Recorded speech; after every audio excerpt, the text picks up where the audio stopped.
Hello there YouTubers, my name's Charlie and welcome once again to another episode on my playlist Inmates of the World, in which I correspond to various prisoners from around the globe and I read aloud their replies to me.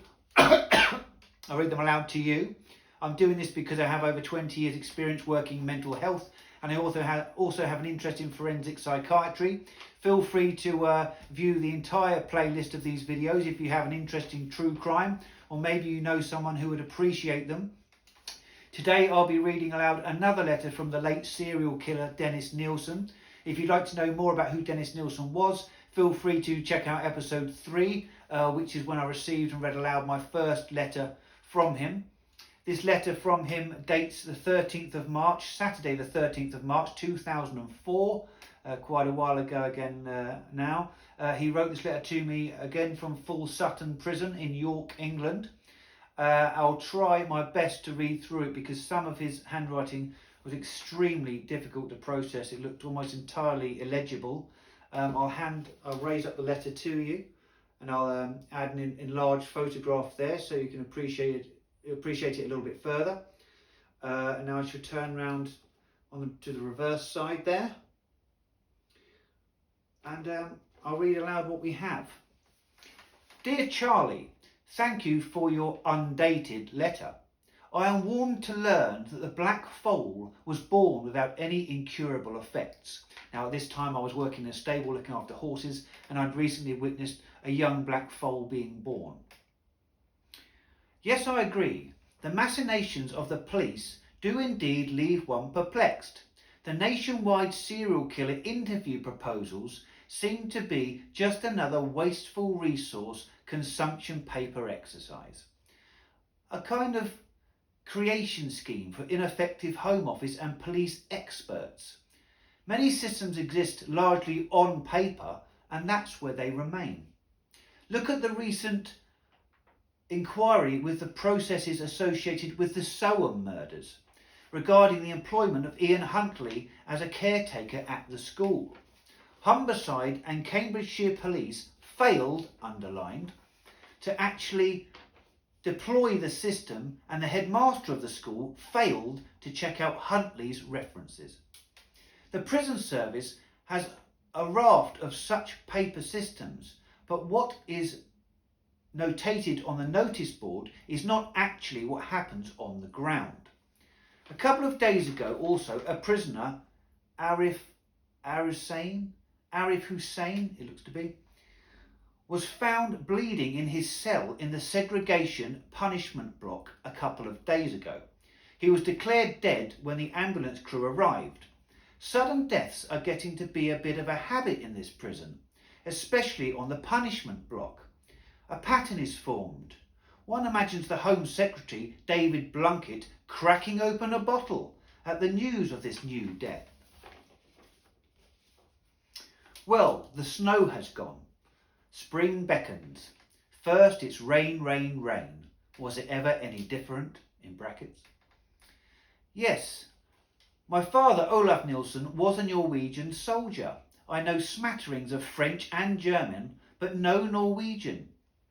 I love the English language, and after all, I did make the effort to master the Braille language. Most Norwegians speak English because Norwegian is not going to be internationally viable with a population of only 3.5 million. No luck yet with getting typewriter cartridge ribbons.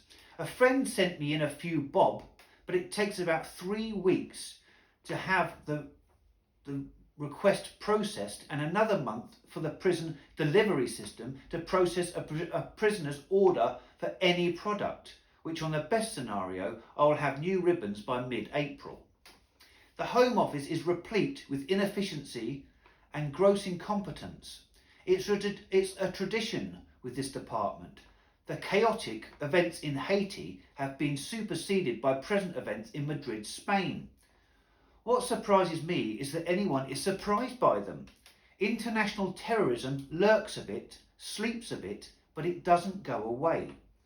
To strike soft targets at its own convenience. Britain had a novel way of dealing with terrorism, IRA et al., by simply releasing them from prison and letting bygones be bygones. a privilege extended to terrorists but not murderers, and to no one else. Well, there are distortions great and small, and there are mistakes great and small. Regards, Des. P.S. Yes, I would take you up on your offer for a photo of you. Right, now this is quite interesting. Now, if you're of a certain age, you may not be aware of some of the things he's referring to here. He refers to the Soham murders regarding the murders of Holly Wells and Jessica Chapman, which I think took place in around the 1990s in Soham by the school's caretaker, Ian Huntley. He also mentions Home Secretary David Blunkett, of course, who is no longer in that role.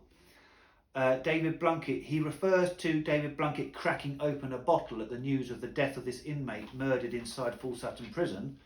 That is a reference to him saying he wanted to crack open a bottle at the news of the death of the serial killer Harold Shipman, for which he received quite a lot of negative press.